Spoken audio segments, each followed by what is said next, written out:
I struggle with multicolored pages. I usually stick to a monochromatic look, or at best 2 complementary colours.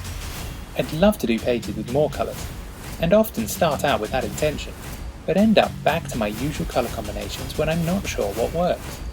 Glitter Girl, can you help? Of course I can. Let's get you out of that 1 or 2 color rut. And how we're going to do it is with the color wheel. Now this one is starting to get a little bent up because this is the one I use all the time, and then I stick it on my shelf or my bulletin board, and yeah, but you can print out a new one, and it works fine for me even if it's creased or whatever, so I don't feel the need to make a absolute pristine copy every time I show it to you. Anyway, here's what we're going to do. The idea is that this color wheel can be intimidating in that you can read all sorts of articles about color theory and get to know all the names and technical terms about how the color wheel works, but the truth is you can use it without having to get technical if the technical bothers you, or if it's something that you don't want to invest a lot of time into learning. Now, if you want to get technical, go read those articles. I think they're fascinating and I really enjoy color theory, but I'm going to break it down into terms that can be used really quickly and easily for you, and not worry about finding it intimidating at all. Okay, so here's what we're going to do. I'm starting with 2 photos. This paper back here is not what I'm going to use. I just pulled it off so that I could have a nice neutral background behind me here for a second. Okay, so I've got 2 photos from Harry Potter World, and there's not a lot of color here. There's a lot of black and white of the signs, which is where I want the focus to be on the page. It wasn't a blue sky day, it was a very white sky day, so I don't have blue in the background. I've got white of snow and sky. Then I've got a lot of brown from the buildings. The only bits of color I've got are these green trees here and the green accents on this building with a tiny little bit of red paint, but you really don't notice it unless you go looking for the color. So I don't feel the need to make my page green and red just because those are the only colors that are in the page. I also really don't want to make this a brown page, partly because I don't use a lot of brown in my scrapbooks these days, and so if I did make one page that was really overwhelmingly brown, in the course of that album, it's probably going to feel out of place. Now, if you use lots of brown in your albums, then by all means, you would want to keep using it for exactly the same reason that if you suddenly used lots of red and blue and no brown at all, that would look out of place in your albums. But there's something to be said for going out of your comfort zone, but there's also something to be said about staying to what is true to you so that, A, you enjoy making it, and I honestly don't enjoy making a lot of things with brown. There we go. I had a phase of making lots with brown. I loved it then. I don't love it now, so I don't make things with brown. But also, I like how by staying true to what I enjoy, which is color and pattern and all of that sort of thing, and that then as you turn the pages of my albums, you can see that, and it's like getting a little bit of insight into the creator of the books. And that's something that I really enjoy about scrapbooking. Okay, so I'm going to use brighter colors than brown in this instance. I'm going to start on my color wheel with this green, just to give myself somewhere to start so that I can show you, but I wouldn't necessarily need to even use that. I could start anywhere, because the photos are so neutral in color. Okay, so I'm going to start with a green. Let's see, I think this is actually, this green is closer to this one here. Okay, so if you print out a color wheel, and I'll link you to the one that you can print off my blog, or you can print any color wheel you have, or you might have an actual, one that you've purchased or something. Color wheels all work the same. It's all the shades, all the colors in a certain order, so that you're getting the true color and then the color in between when the 2 colors are overlapped. And different color wheels have different ways of illustrating that. So you might have it where it's all in nice little boxes rather than overlapping circles, and you can just use the one that speaks to you, and circles really works for me so that I see how the colors overlap. So I'm going to start here, and I'm going to show you a few different ways that you could pick your colors and know that they would match. First one is choose one color and then choose the 2 colors either side. Okay, easy. So I could start with this kind of aqua green, so it's blue-green because it comes between the true blue and the true green. This is blue-green, yeah. And I could add it with blue and with green, and that's always going to look nice together. Okay, those shades are always going to work, and it doesn't matter where I start. I can start with this yellow and put it with this color and this color. Yes, that's yellow-green, and this is yellow-orange, yeah. I can start up here and put it with those 2. It's always going to work because that's how the color wheel works, okay? So it doesn't matter where you start, these little notes of which ones you can use will always look lovely. And so I'm giving you color schemes that are starting with 3 colors because you purposely said that you do almost everything with either 1 or 2 colors on your layout. So this, oh sorry, I started here. This combination of 3 here could give me a starting point of 3 colors to pull out. Or I can go from here straight across. That gives me a color that's complementary across the wheel, yeah? So I could go from this blue-orange, or blue-orange, it's really not blue-orange, blue-green, to this red-orange up here. And that's going to give me 2 colors, and then I would need to get a little bit more creative about how I choose the others. So let me show you what works easier if you want to go to 3, is to find that one and split the difference. So you can go from here and then choose the 2 colors that are the other side of that one in the middle.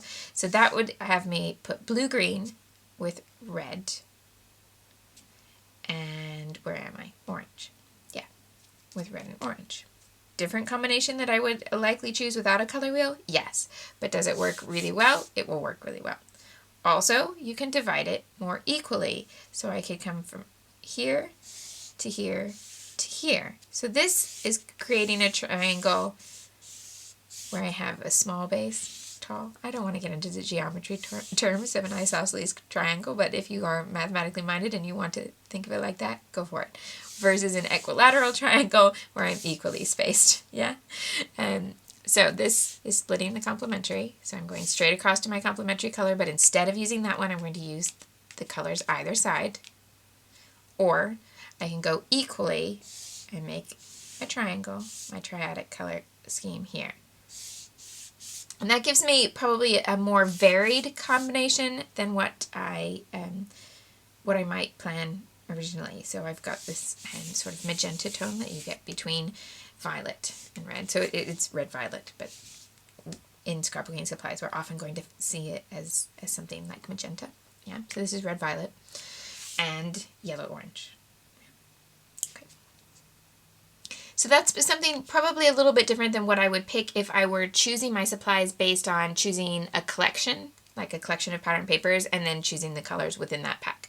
So this is a good way if you have stash that's a mix of all different collections and you want to use them all together and figure out how you could create your own combination and get away from that idea of just 1 or 2 colors at a time. No matter where you start, you can use that idea. So I can either have these 3, I can have the tall skinny triangle, or I can have the equal triangle. And those 3 are always going to work no matter where I start. Okay, so I'm going to go ahead and use that triadic combination today. I'm going to start with my blue-green, red-violet, and yellow-orange.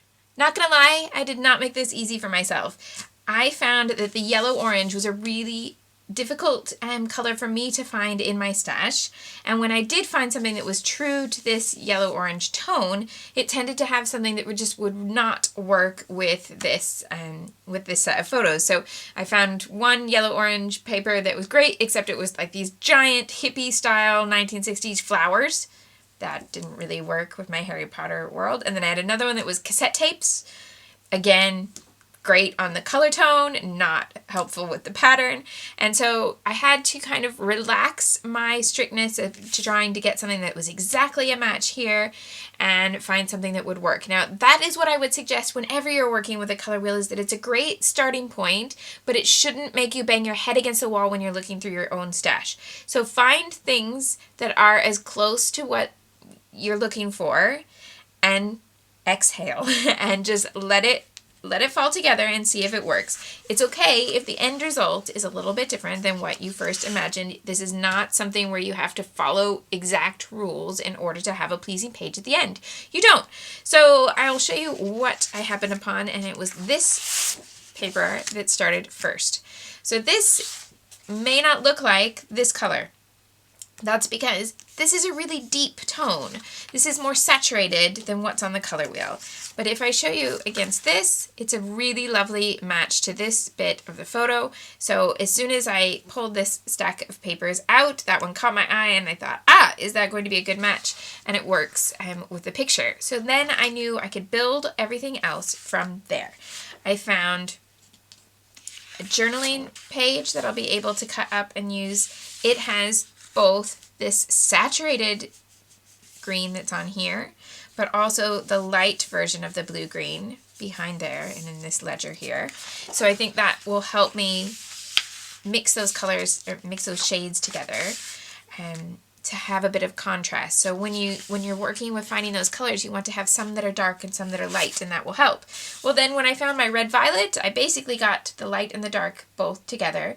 And so when I look at this on its own, I would just say, oh, it's a pink. But if I look at it against this, it's probably the closest of all my papers that I have to this shade right here, and that's the red violet. And this just has then the lighter shade of that as well. So I've got my green with a bit of light and dark, and I've got the pink with the red violet. And then here's where I couldn't get as much orange in it as I wanted. This is a little bit more yellow than what I had looked for, but here, this end is starting to get very saturated and almost to an orange point. And this pattern is nice and versatile. It's not something that's really, really themed. And this one, again, there's especially the lighter bit here, looks really true to the yellow, but the more saturated version does show that it's leaning a little bit more toward the orange. If I put it against the color wheel, it is definitely more toward this yellow than it is toward the orange. But it's on its way. It's probably right here in the middle. So rather than get really upset about it, rather than buy more stash, rather than start over when I've already started with these, I'm going to play it out and see how it works. I think that these all together are going to look nice, and I think most importantly that this yellow-orange, can I call it that? Yellow-orange, is going to lift the darkness of these photos. I'm going to hold off on showing you what embellishments I've pulled out until I can put the papers together. And I'm going to start with this chevron and the green, and I'm going to layer those up to make my background, and then the other three patterns are going to be pieces on top. This gives me a choice in how I want to work with both of these papers being a gradient or an ombre fade type thing. So you've got a dark going to a light in two different versions. And I could have it be the same, and it would be almost as if there were a light bulb here that's fading the page, or I'd left it out in the sun. And so that has kind of a natural sensibility to it that makes sense. But I actually quite like the contrast that happens if I do it this way, which I think in the finished page I would work this way. And I just like how one fades into the other, but it isn't a natural version. This is definitely, you can tell that this is, a person has chosen it this way. The patterns haven't just faded naturally like that. So I'm just showing you both versions so that you could have a choice and know which might make sense for you. And then I'm going to start to put my other layers on top. With the papers that I've chosen, I had two that represented that blue-green, and I have two that represented the yellow-orange, but I only had one of the red-violet. So I've used the yellow-orange as this smaller mat, and then a bigger chunk of the red-violet, or as we probably would call it, pink, it'd be to go behind the photos. And then I've got my journaling box here.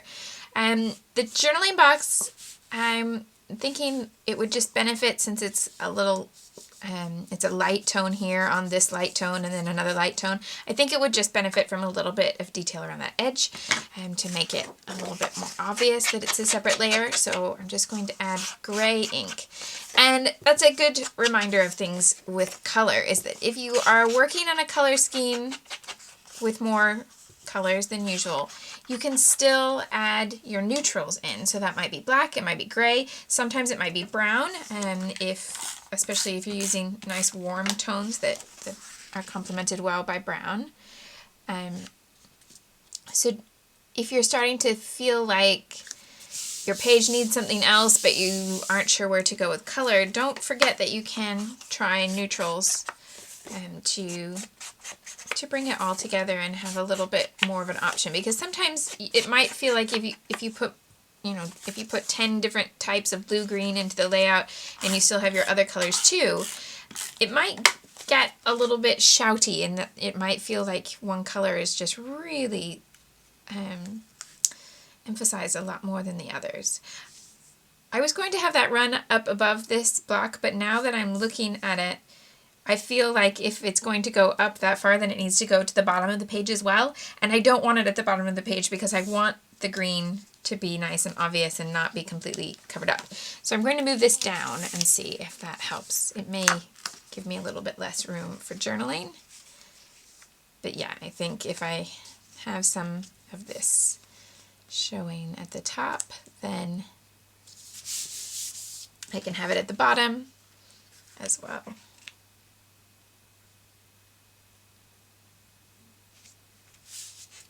Okay, so I've got room to write here. I do need to work in a title and obviously some embellishment as well. So embellishments that I have pulled out, I went looking for color again, and I've pulled out a mix of things, mostly old, a little bit toward new.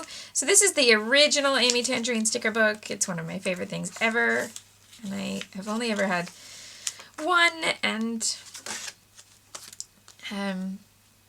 yeah, I'm getting to the end. It's going to be a sad day when I run out. Okay, I wanted to bring in another layer to the journaling here with the yellow-orange. And I want the little bit of writing here to show. So I'm just trying to get it lined up just right.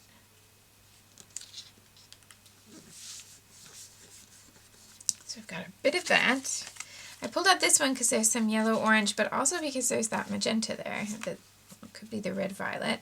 And it comes in a couple different pieces here.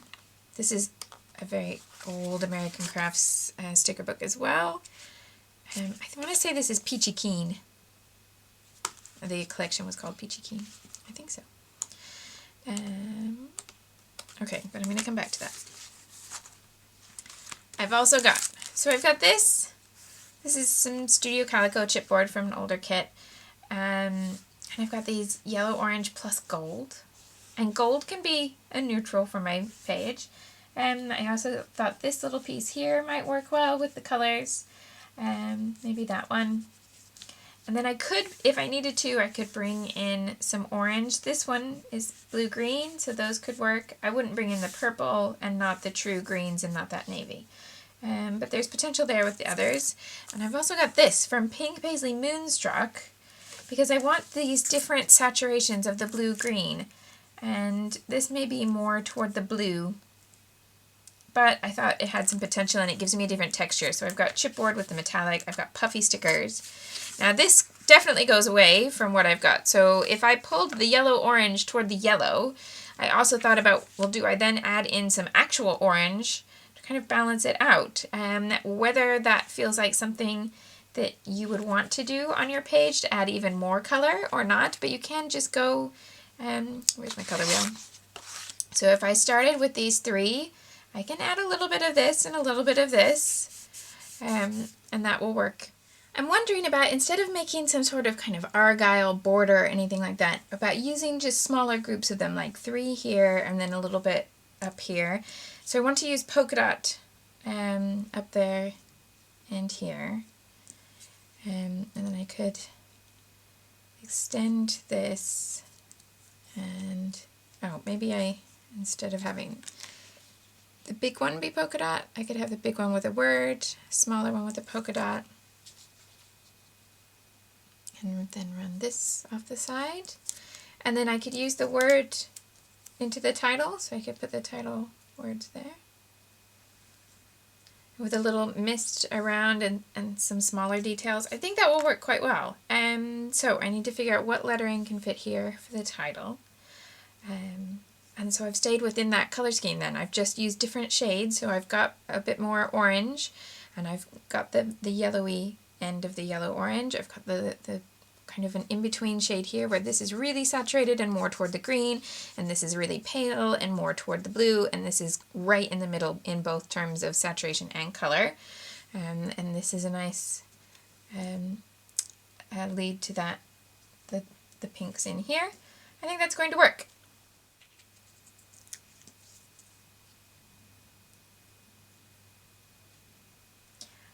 I don't count metallics as a separate color when I'm bringing them in, so I suppose you could say they're more like a neutral, but what I do tend to do is, as I think most people do, is to go with one metallic at a time. So I wouldn't use, you know, gold and silver on the same page unless it had a real purpose. I will say that I use gold and silver together at Christmas because I find that sometimes that's sensible at Christmas. I think I've probably overdone those little splashes there, but it's okay.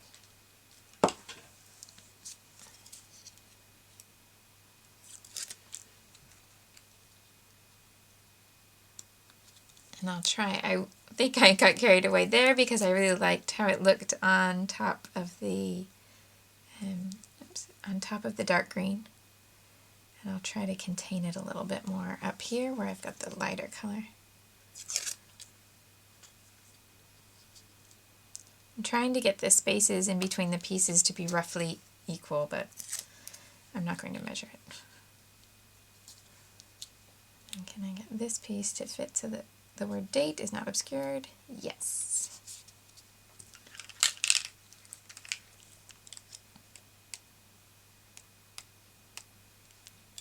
Maybe just this little corner here. There we go. I won't go over the top of there.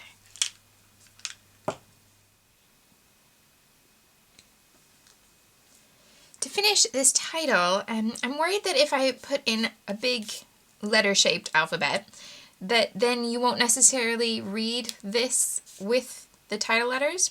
So I'm pulling in some inspiration from the polka dots that are there, and I'm going with a gold alphabet on circles. So these are the Dunbar thickers from the first collection that I did with American Crafts.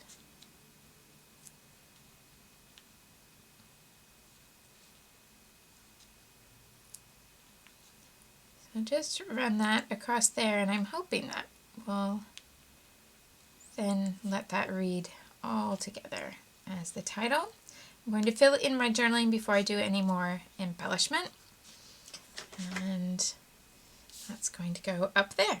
With the journaling all there, I've ended up with a little gap here, and that, of course, if you watched the last episode, might be staring out at you right now, last adventure.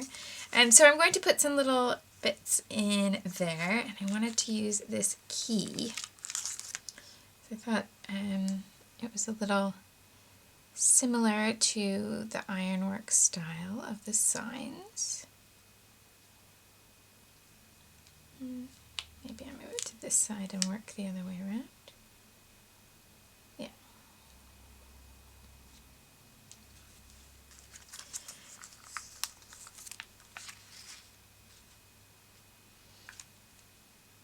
Kind of liking this to bring the pink in, and I'll just overlap it here and put a pop dot under that side so that it's not going to get squished or bent.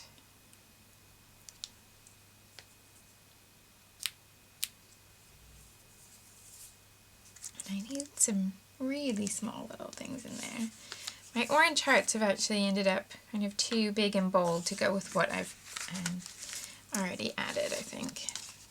Oh, you know what could work really well is to put this little gray feather underneath, and then that would bring in my gray from the journaling pen.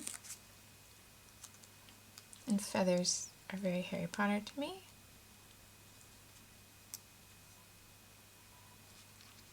Maybe it needs to go underneath both. If that's even possible now. Is it already stuck? There we go. Okay.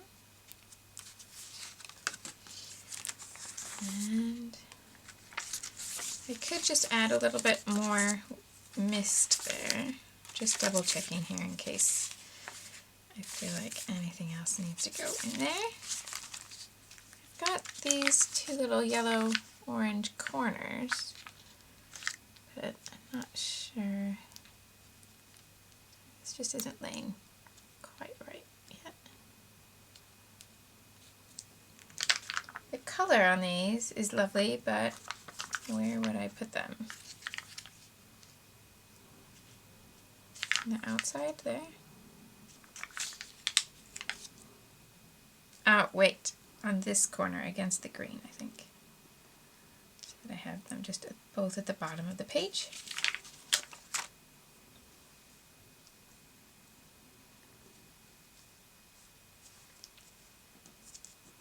if I can straighten this one out a little bit more.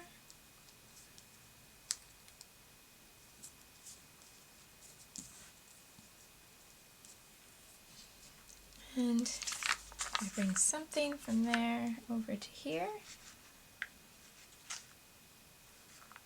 The words really aren't, the words on a lot of these pieces aren't particularly in keeping with the theme here, so I don't need to make my Harry Potter page go all lovey-dovey, although I don't have anything against that. I kind of like this one with the floral to pick up on this floral here, and the wording bringing in kind of the black and white contrast and the book aspect. I think I prefer that to the hearts here, because I think hearts is just a little bit too much to bring in a whole new motif. So I'm going to repeat that same idea here of it overlapping the chipboard.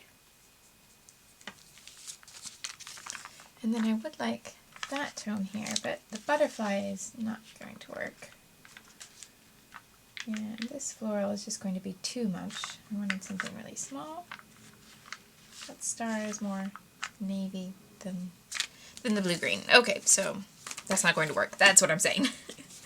A quick look here, but I think these might not work in this style now. I think I may have just, they might not be the right style for everything else that's here. They're a bit too plain and graphic.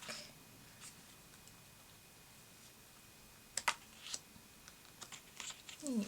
Okay, so maybe I need to just find a couple of enamel dots, especially if I can match that bluey green. It might be shocking, but it would seem that I need to go shopping for blue, green, turquoise enamel dots. I've got these, but I think this is too much toward the aqua. It's even more green, or even more toward that than that. So I don't think that's going to work, which literally gives me these two, which are a great match to that key, but I just have two. So I'm going to bring these over here as my way of getting that color to this part of the page. I'm just wondering where they're going to go. They're going to go there.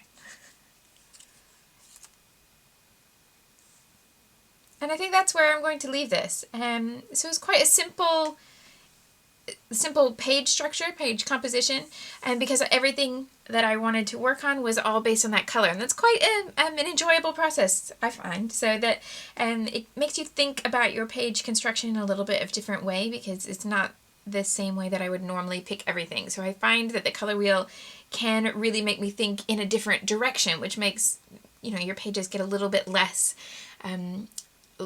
similar. You can have a little bit of a kick, but you can still see that this is definitely my style. I've done the same sort of things in many ways that I often do. So I've got 2 4x6 photos that are put together on one mat. I've got layers of mats, I've got layers of journaling boxes and hand journaling, a lot of gold mist. But there are also some things that are very different. So this is a color combination that I can't think that I've used. I'm not going to swear up and down that I haven't, but I can't think that I have used it on its own in the past. And I've also used some embellishments in shapes and putting them together in a way that I don't normally. So I haven't done a lot with diamonds and triangles, and if I did, I would tend to, you know, layer lots of things on top with things in the background, and I don't have a big layer in the background there to box this in. I've let them be a little bit more open and airy for just something a little bit different. And I wouldn't have done that without the color guiding my way. So please, if this is you and you're stuck in the 1 or 2 color combination, please go ahead, be brave, take a step and do 3 or 4 or 5 colors, and you will be able to put them together and use supplies that you wouldn't necessarily have put together. And I hope that it will make you feel very creatively rejuvenated. Enjoy that process. Thanks so much for watching. Don't forget to stop by our Facebook group if you want to chat and share your work, share what you've been working on. We'd love to see it.